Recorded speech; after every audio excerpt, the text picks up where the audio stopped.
Hi viewers, কেমন আছো? আশা করি ভালো আছো। আমার নাম সৌরভ অধিকারী। তো দিনটা ছিল ফেব্রুয়ারি মাস, শনিবার, আর 21 তারিখ। হঠাৎ মনে হলো রাতের বেলায়, তার আগের দিন মানে 20 তারিখে মনে হলো যে কালকে যাব শিবের মন্দির ভেলিঙ্গিরি। ভেলিঙ্গিরি মন্দির যাবার জন্য এই জায়গাটি হচ্ছে কোয়েম্বাটুর থেকে প্রায় 26 কিলোমিটার দূরে। দক্ষিণ ভারত, তামিলনাড়ুতে হচ্ছে কোয়েম্বাটুর শহর, যেটার দূরত্ব চেন্নাই থেকে প্রায় 7 থেকে 8 ঘন্টা। সেইখানে আছে কোয়েম্বাটুর শহর। কোয়েম্বাটুর থেকে 25 কিলোমিটার। তোমরা রেলওয়ে স্টেশন থেকে যে কোনো গাড়ি টাড়ি নিতে পারো। சோர்வு போன்ற அறிகுறிகள் ஏற்பட்டால் உடனடியாக மலையேற்றத்தை நிறுத்தி அருகில் உள்ள மருத்துவ உதவி மையத்தை அணுகவும். பக்தர்களின் உயிர் மற்றும் உடல்நலம் যে কোনো সাধন নিয়ে পৌঁছে যাও এই জায়গায়। এই জায়গাটি হচ্ছে ঈশা বা আদিয়োগী, ঠিক সেই টেম্পেলের ব্যাক সাইডে। তো তুমি এখানে পৌঁছাবার পরে এই যে জায়গাটি দেখছো, এই জায়গাটি হচ্ছে লাঠি সংগ্রহ এরিয়া। মানে এখান থেকে তুমি 30 টাকার বিনিময়ে তোমার হাতে যেরকম ফিট আসবে বা তুমি যেভাবে হাঁটবার জন্য সক্ষম হবে, সেই রকম যে কোনো একটা লাঠি এখান থেকে তুমি তুলে নিতে পারো। তারপরে এই লাঠির সাহারাতেই তুমি উঠবে, নামবে। রাখতে হবে তাহলে।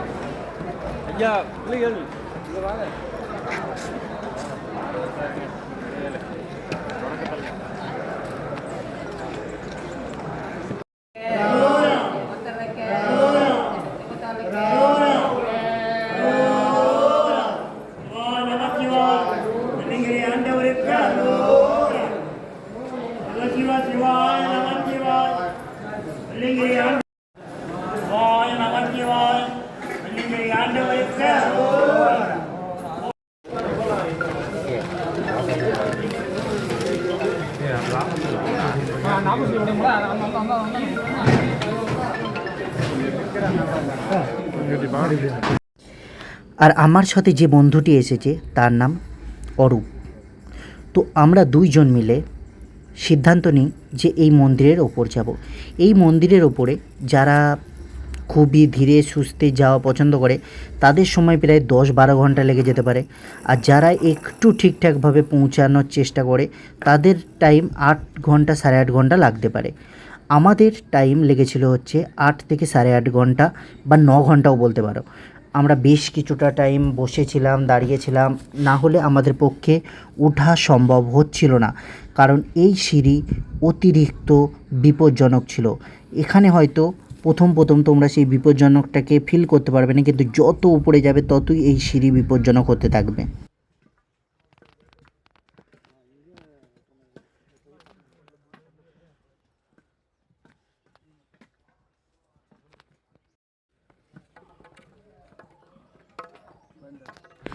হয়তো যাবার পথে এখানে অনেক লোককে দেখতে পাচ্ছ যারা সবাই ওপরের দিকে যাচ্ছে, কিন্তু এর মানে এই নয় যে সবাই 7টা পাহাড়কে পার করে সেই মন্দির অবধি পৌঁছাতে পারে না, সবাই পারে না।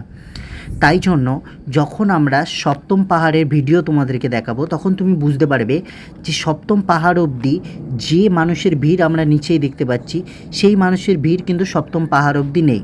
অনেক মানুষ যেতে যেতে আর যেতে পারে না, তখন তারা রিটার্ন চলে আসে, কারণ তাদের জন্যে সেটা খুবই কষ্টকর হয়ে ওঠে প্রথমত। তারপরে প্রপার রাস্তায় খাবার দাবার না থাকা, কারণ এই রাস্তাতে থাকে বেশিরভাগটাই মোড় জাতীয় খাবার বা তরল জাতীয় খাবার, মানে কোনো রান্না টান্না খাবার নয়, বা ফল মাকড় এইসবই। বাকি কোনো খাবার এখানে তোমরা নিয়ে যেতে পারবে না, কারণ এখানে প্লাস্টিক ক্যারি করা একবারেই ব্যান। তোমরা দেখলে উঠবার সময় আমাদের ব্যাগ চেকিং হলো, এটার পেছনে কারণ হচ্ছে যে তোমাদের ব্যাগে যেন কোনো জলীয় বস্তু, মানে পেট্রোল হোক বা যাতে আগুন লাগতে পারে, বা দেশলাই, ম্যাচ বক্স, গ্যাস লাইট, এরকম টাইপের কোনো কিছু যাতে তুমি ওপরে না নিয়ে যেতে পারো। এই জন্যই নিচেতে তোমার ব্যাগ চেক হয়, কারণ এই জঙ্গলে যদি একবার আগুন ধরে যায়, যত মানুষ এই রাস্তায় আছে সবাই এতে এফেক্ট হবে, এমনকি বহু মানুষের মৃত্যু পর্যন্ত ঘটতে পারে। সেই জন্যেই এখানে পুরোপুরি ব্যান করে রাখা হয়েছে এই সব কিছু। তুমি যখন এই মন্দিরের নিচেই আসবে তখনই দেখবে এই মন্দিরের নিচেতে বারবার মাইকে অ্যানাউন্স করা হচ্ছে যে আপনারা ওপরে যাবেন না। হ্যাঁ, এই মন্দিরের নিচেতেই অ্যানাউন্স করা হচ্ছে যে আপনারা ওপরে যাবেন না, কারণ এটা অনেক বেশি বিপজ্জনক, অনেক বেশি খতরনাক। এখানে গিয়ে নিজেদেরকে বিপদে ফেলবেন না। তারপরেও যদি যান, আপনার যদি কিছু হয়ে যায় সেখানে, তার দায়িত্ব পুরোপুরি আপনার, কারণ ওপরে না আছে কোনো পুলিশ, না আছে কোনো মেডিকেল হেল্প, না আছে কোনো প্রয়োজনীয় বস্তু, না আছে কোনো প্রয়োজনীয় জিনিস, না আছে কোনো ছোটোখাটো মেডিকেলও হেল্প। তো তোমার জন্যে পুরো জিনিসটা হতে পারে বিপজ্জনক। এছাড়াও এই সব বিপদ ছাড়াও এই জঙ্গলে আরও বেশ কিছু বিপদের নাম হচ্ছে সাপ, দ্বিতীয় হচ্ছে টাইগার, তৃতীয় হচ্ছে এলিফ্যান্ট মানে হাতি। এই সব বিপদ তোমার জন্য ওঁত পেতে আছে। হ্যাঁ, সেই জন্যই এখানে নিয়ম থাকে যে যে রাস্তাকে সরকার নির্ধারিত করেছে, মানে মন্দির কর্তৃপক্ষ নির্ধারিত করেছে, সেই রাস্তা থেকে বেশি ভেতরে যাবে না। কলাগুলো রোদে গরমে তারপরে মানে এত দূর হাঁটবার জন্য না কিছুটা নষ্ট টাইপের হয়ে গেছে। তো মানে যে রাস্তা শুরু হয়েছে মনে হচ্ছে এরকম এখনো বহু কলার দরকার পড়বে। অলরেডি কলা সব একটু আধটু পচে গেছে, মানে ঘষে ঘষে ইয়ে হয়ে গেছে। এখনো পর্যন্ত ওই কত 60-70 তাল গাছ হবে হয়তো উঠেছি।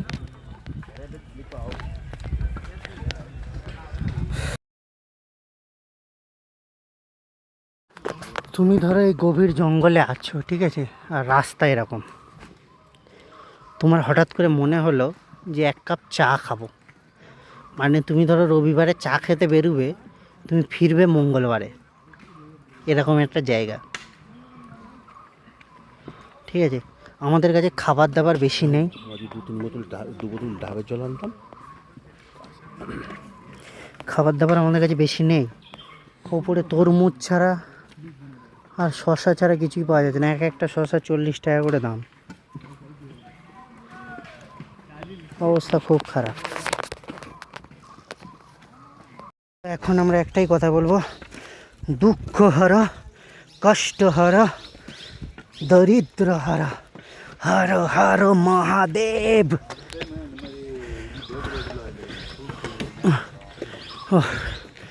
রাস্তা বলতে এসব ভাঙা ফুটো, ওদিকটায় নামছে, এদিকটায় আমরা উঠছি। একটা ভুল নিচেই জয় শ্রীরাম।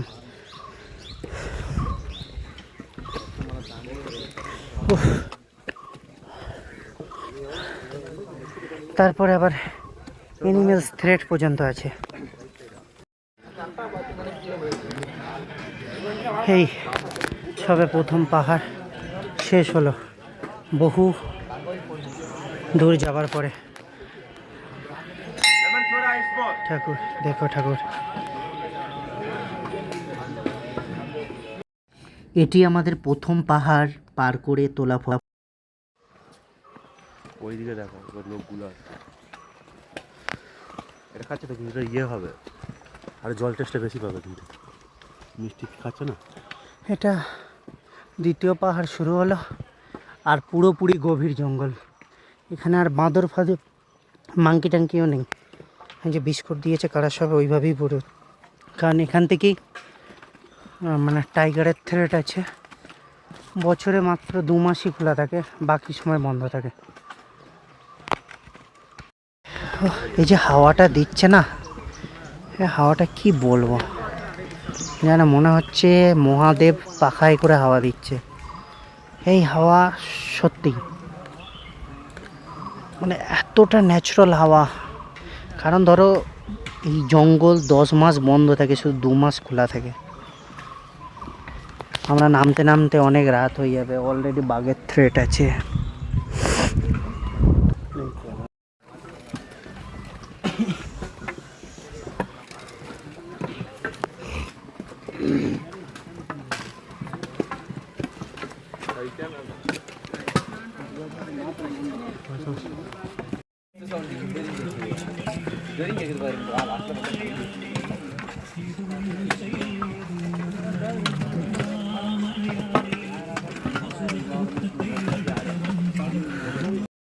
সেলফি নয় দিকে ব্যাক সাইডে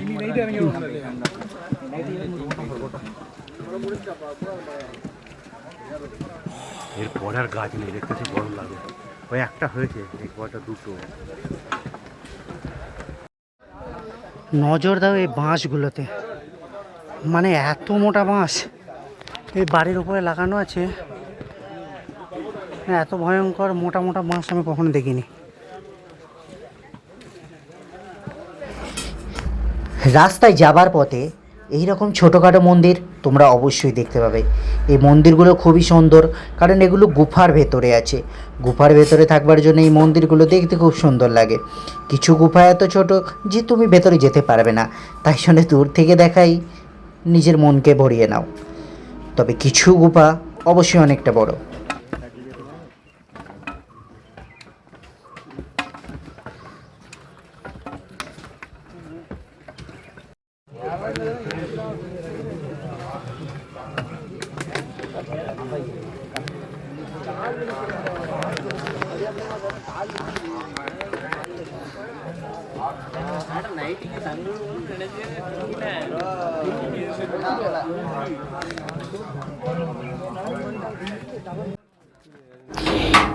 এই মন্দিরটি যে স্থানে আছে সেটি হচ্ছে দ্বিতীয় পাহাড় শেষ হবার পর যেখান থেকে তৃতীয় পাহাড় শুরু হচ্ছে, সেইখানেই আছে হচ্ছে এই মন্দিরটি।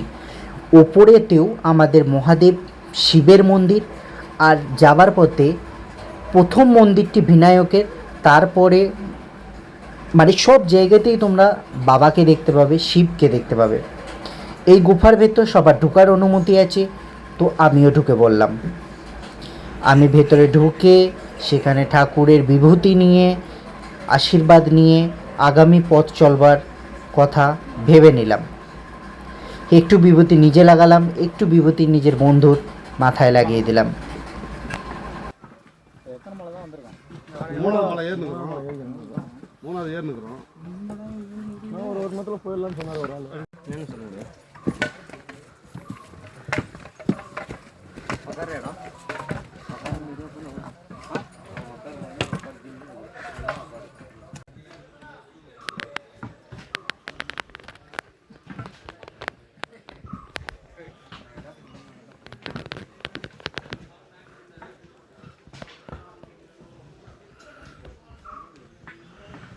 ও মা,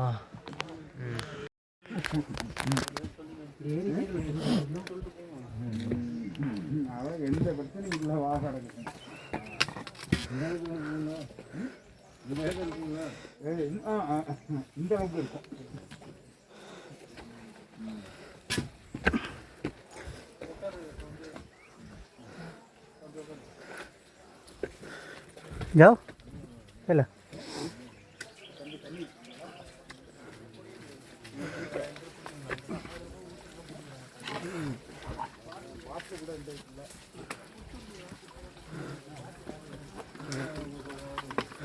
আমরা এখনই যে জায়গাটা থেকে জল ভরলাম, এই রকম জায়গা পুরো পাহাড়ে প্রায় 5-6 জায়গায় আছে। এগুলো হচ্ছে ঝর্ণারি জল, যেগুলোকে একটা ছোট ছোট কালো পাইপ দিয়ে এমনভাবে সেট আপ করে রাখা হয়েছে যাতে সাধারণ মানুষ সেখানে একটা বোতল লাগিয়ে জল ভরতে পারে। এখানে বোতল মানে প্লাস্টিকের বোতল নিয়ে যাওয়া পুরোপুরি ব্যান আছে। সেই জন্য তোমার বোতলের ওপরে 20 টাকা দামের একটা স্টিকার লাগিয়ে দেওয়া হবে। তুমি যদি নিচে নামবার সময় সেই বোতলকে আবার গভর্নমেন্টের কাছে ফেরত দাও বা মন্দির কর্তৃপক্ষের কাছে ফেরত দাও, তাহলে সেই 20 টাকার টোকেনটা রিটার্ন নিয়ে তোমাকে সেই 20 টাকা ফেরত দিয়ে দেওয়া হবে।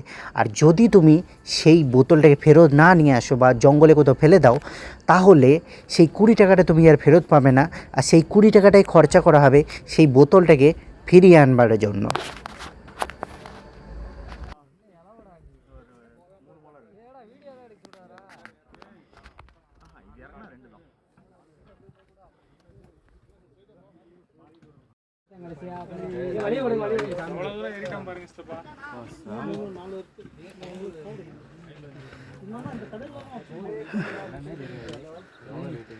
यो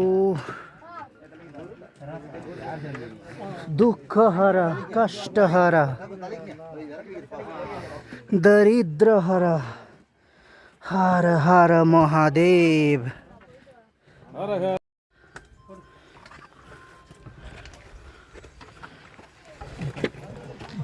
সাবধানে, সাবধান সাবধান।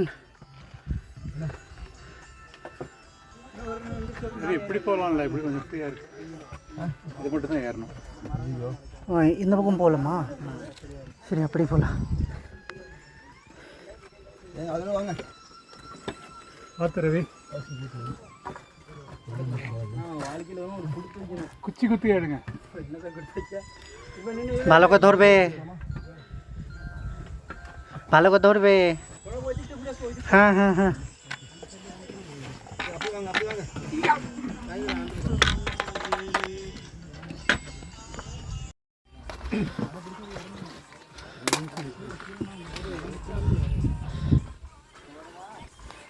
ईशा ईशा आदि योगी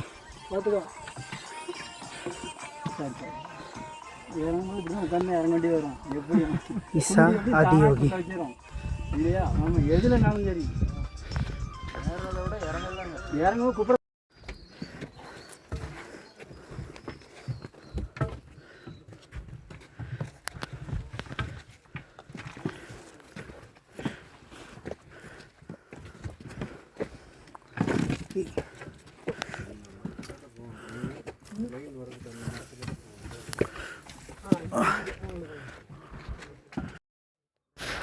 আমরা তৃতীয় আর চতুর্থ পাহাড় পার করে এখন প্রায় পঞ্চম পাহাড়ের কাছাকাছি। সেখান থেকে নিচেটা দেখতে সত্যি অসাধারণ লাগে, অসাধারণ বলতে অসাধারণ। যতটা বিপজ্জনক ঠিক ততটাই সুন্দর।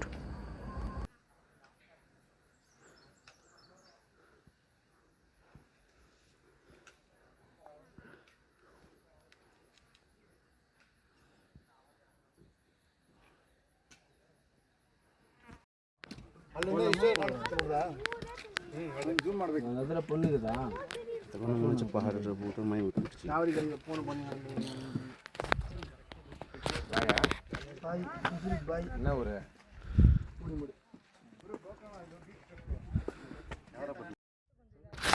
এখান থেকেই শুরু হলো পঞ্চম পাহাড়। এই প্রথম এমন একটা পাহাড় আমাদের সামনে ছিল যে পাহাড়টা কিছুটা হলেও সমতল, যেখানে আমরা 2 মিনিট বসতে পারতাম, যেখানে আমরা 2 মিনিট আরাম করতে পারতাম, বা সমতল জায়গায় অনেকক্ষণ পরে যখন মানে আমরা 5 ঘন্টা 6 ঘন্টা দাঁড়াবার পরে আমরা যখন সেখানে মানে ভালোভাবে পৌঁছলাম, আমাদের ফিলিংসটাই আলাদা রকম ছিল। আমাদের খুব ভালো লাগছিলো সেখানে পৌঁছাবার পর।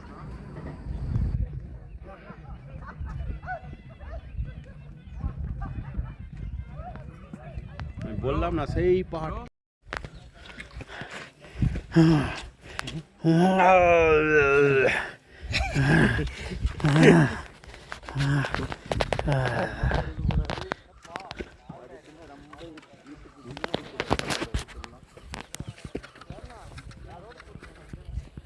রাত হয়ে গেলে এখানটা শুয়ে পড়বে, ওটা শুয়ে পড়বে রাত হয়ে গেলে।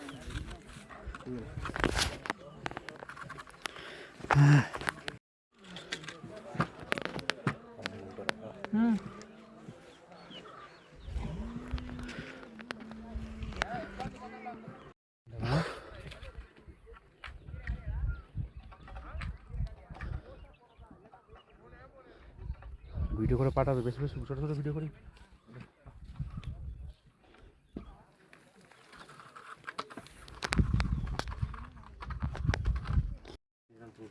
তখন যে ইয়েটা খেলাম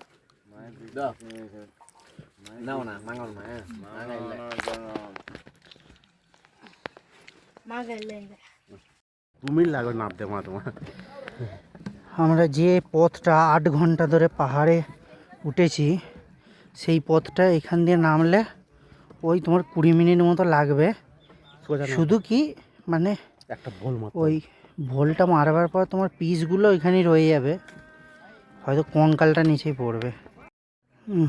সোজা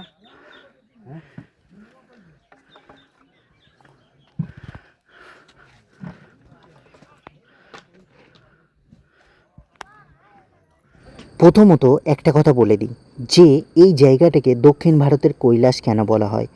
এই জায়গাটাকে দক্ষিণ ভারতের কৈলাস এই জন্য বলা হয় যে পার্বতী আমাদের মহাদেবের স্ত্রী, বাবার স্ত্রী যখন ওনাকে নৃত্য করতে বলেছিলেন। তো উনি এই পাহাড়ে সেই নৃত্য করেছিলেন, সেই জন্য এই পাহাড়কে এত তাবাজ্জু দেওয়া হয়।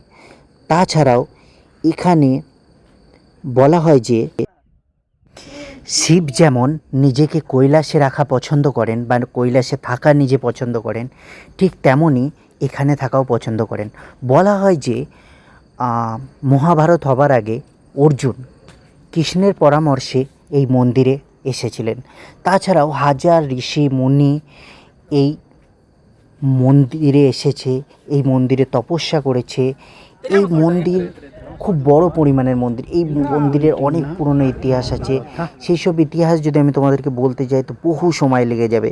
তো সেই ইতিহাস আমি সেইভাবে বলতেও পারবো না, সেইভাবে তোমাদেরকে বোঝাতে পারবো না। এর ইতিহাস খুবই মহান, খুবই মহান। আমাদের আদিযোগী মানে যিনি ঈশার স্থাপন করেছেন, উনিও এই মন্দিরেতে গিয়ে কিছুক্ষণ ধ্যান নেবার সময় উনি খেয়াল করেন যে সেই ধ্যানে উনি যখন কিছুক্ষণ ভেবে বসেছিলেন, কিন্তু সেটা পরবর্তীকালে উনি যখন নিদ্রা থেকে বা ধ্যান থেকে ওঠেন, সেই ধ্যান নিদ্রা থেকে ওঠেন, তো উনি খেয়াল করেন যে অলরেডি 3 দিন হয়ে গেছে উনি সেই ধ্যানে ছিলেন।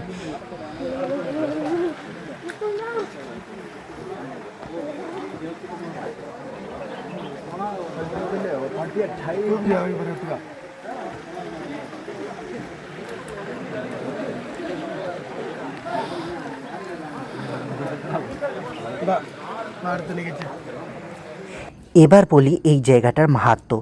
এই জায়গাটি হচ্ছে ষষ্ঠম পাহাড়ের পরে আর সপ্তম পাহাড়ে উঠবার আগে এই জায়গাটি পড়ে। সপ্তম পাহাড়ে উঠবার আগে মনে করা হয় যে এই পাহাড়ে মানে এই জলাশয়ে বা এই ঝর্ণাতে স্নান করে এগোলে খুবই মঙ্গলময় হয় সেই যাত্রা, কারণ সপ্তম পাহাড়ে ওঠা খুবই বিপজ্জনক।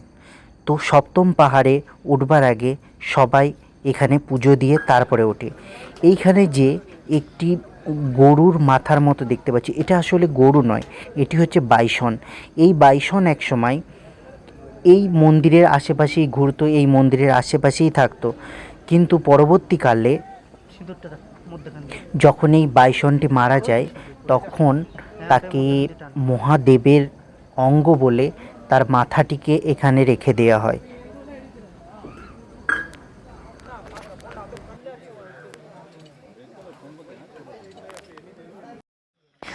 আমাদের শরীর এতটা বেশি মানে কষ্ট সহ্য করে ফেলেছিল যে এর পরে আমরা আর কষ্ট করতে পারছিলাম না। তো সেই জন্য আমরা ভাবছিলাম যে ষষ্ঠম পাহাড় থেকে ফিরে যাব, কিন্তু তারপরে মন বলল যে না, এখান থেকে ফিরে যাওয়া বোকামি ছাড়া কিচ্ছু নয়, আমাদের সপ্তম পাহাড়ে উঠতেই হবে, সপ্তম পাহাড়ের ওপরে যেতেই হবে। এখানে দেখতে পাচ্ছ কিছু রুদ্রাক্ষ। এই রুদ্রাক্ষগুলো এখানে কম দামেই পাওয়া যায়। এই রুদ্রাক্ষ এখানে অনেক বড় পরিমাণে আছে। তাছাড়াও এখানে অনেক কিছু গাছগাছরা আছে, হাতির গোবর আছে, নানান জিনিস এখানে আছে। 3টে পাহাড় ভিডিও করো তো, পাথরগুলো কেমন আছে আগে।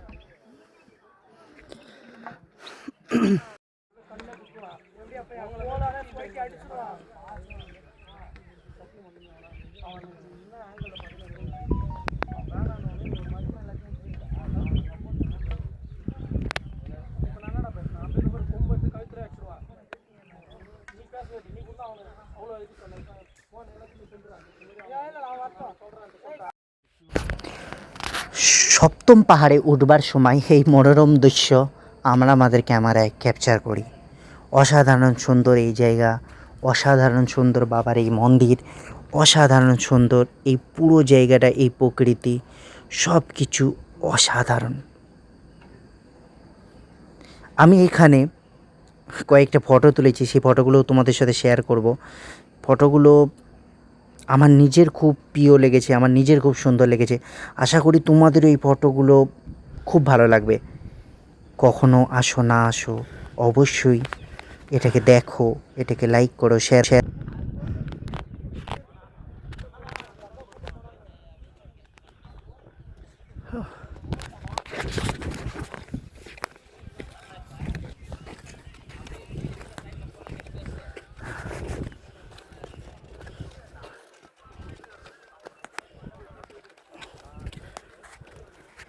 এই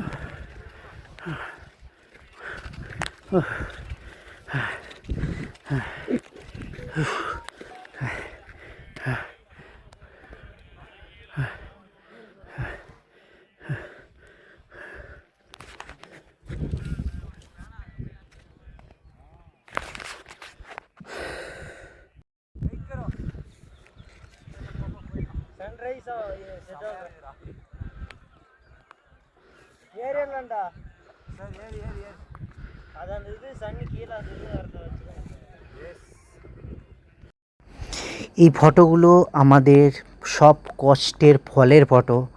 মানে যখন সেই মহাদেবের মন্দিরের কাছাকাছি আমরা পৌঁছাই, আমাদের সব কষ্ট আমরা ভুলে যাই, আমাদের সব যন্ত্রণা আমরা ভুলে যাই, আমাদের সব কিছু আমরা ভুলে যাই। আমাদের মাথায় শুধু একটাই ছিল যে কখন বাবার দর্শন করব, কখন সেই জায়গাটায় পৌঁছাবো, কখন কাছ থেকে তাকে দেখব, কখন আর পাঁচজনকে বলবার জন্য আমাদের কাছে একটা স্টোরি থাকবে।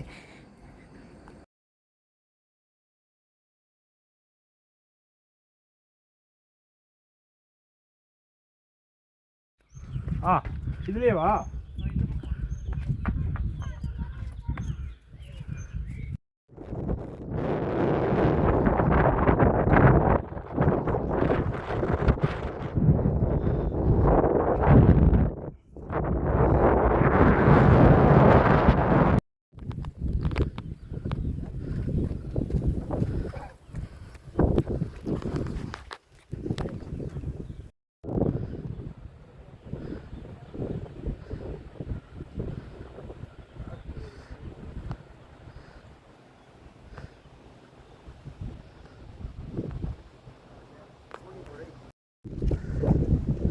তোমার নামাটা বহুত খতরনাক।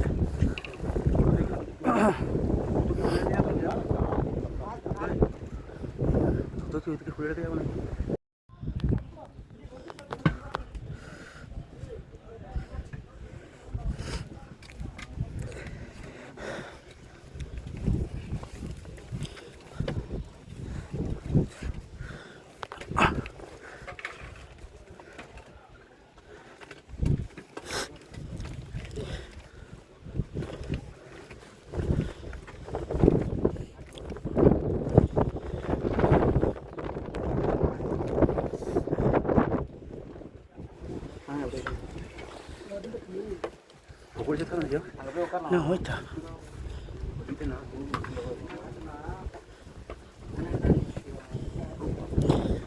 নমঃ শিবায়, ওম নমঃ শিবায়।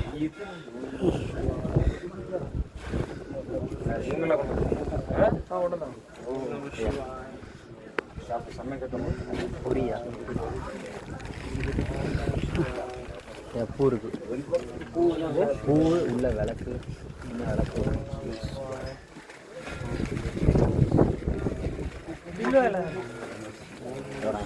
நீ குரு நம சிவாய், நம சிவாய்,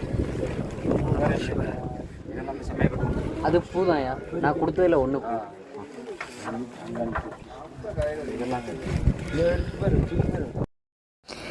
নানা কষ্ট, নানা চিন্তা, নানা ভাবনা, অনেক বিপদ, অনেক আপদ, সব কিছুকে পার করে করে নিলাম বাবার দর্শন। রয়ে গেল একটা শোনাবার জন্য গল্প, রয়ে গেল একটা ভিডিও যেটার মাধ্যমে তোমরা আমায় দেখবে বা আমাদের দেখবে, আমার বাবাকে দেখবে, আমাদের মহাদেবকে দেখবে। তাই একটু সময় পেলে অবশ্যই নিজের বাড়ি থেকে বেরো, দেখো কিছু ঘুরে, তৈরি করো কিছু স্মৃতি। তোমার ব্যাংকে 2-4 লাখ টাকা কম থাকুক বেশি থাকুক তার খবর তোমার বাড়ির লোক রাখবে, কিন্তু স্মৃতি সেই সময়গুলো ধরে রাখবে তোমার বন্ধুরা, তোমার চেনা জানা মানুষরা, এই ভিডিওর মাধ্যমে অনেক হাজারো অচেনা মানুষ। আমরা রাতে নামবার সময় আর তেমন কোনো ভিডিও করিনি, কারণ আমাদের শরীর অতিরিক্ত ক্লান্ত ছিল, আমাদের অনেক রাস্তাঘাট দেখে নামবার ছিল। আমরা চাইছিলাম না আমাদের সাথে কোনো বিপদ আপদ হয়ে যাক বা কোনো পায়ে হাতে চোট লেগে যাক, কারণ কাজ করে খাই আমরা, সাধারণ মিডিল ক্লাস ছেলে। একটা বিপদ আপদ ঘটে গেলে অবশ্যই সেটাকে সারিয়ে উঠতে যে একটা সময় নষ্ট হবে, সেই সময়টা আমাদের কাছে নেই। যদি আমার ভিডিওটি ভালো লাগে তো ভিডিওটির সাথে থাকবে, ভিডিওটিকে লাইক করবে, শেয়ার করবে, সাবস্ক্রাইব করবে আমার চ্যানেলটি, আর চিনে রাখবে আমাদেরকে। আমরা তোমাদের বন্ধু সৌরভ। তুমি এটা ভালো কথা একটা